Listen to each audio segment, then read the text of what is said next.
Postal voting ప్రక్రియ నేటితో ముగియనుంది. ఎన్నికల విధుల్లో ఉన్న 2,64,043 మంది పోస్టల్ ఓటింగ్ కోసం దరఖాస్తు చేసుకున్నారు.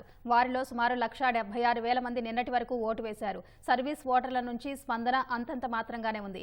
సర్వీస్ ఓటర్లు 15,970 మందికి ఎలక్ట్రానిక్ పోస్టల్ బ్యాలెట్లు పంపించగా 170 మాత్రమే రిటర్నింగ్ అధికారులకు తిరిగి వచ్చాయి. ఇంటి నుంచి ఓటింగ్ ప్రక్రియ పూర్తయింది.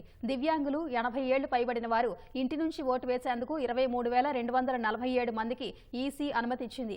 వారిలో 21,651 మంది ఇంటి నుంచి ఓటు వేశారు. ఎన్నికల కోడ్ ఉల్లంఘనలకు సంబంధించి 301 కోట్ల రూపాయల విలువైన సొత్తు స్వాధీనం చేసుకోవడంతో పాటు 8,481 కేసులు నమోదు చేసినట్లు సీఈఓ కార్యాలయం తెలిపింది. సువిధ పోర్టల్ ద్వారా 10,465 అనుమతులు ఇచ్చినట్లు, రాజకీయ పార్టీలు, అభ్యర్థులకు సంబంధించిన 324 ప్రకటనలకు ఆమోద ముద్ర వేసినట్లు సీఈఓ కార్యాలయం వెల్లడించింది.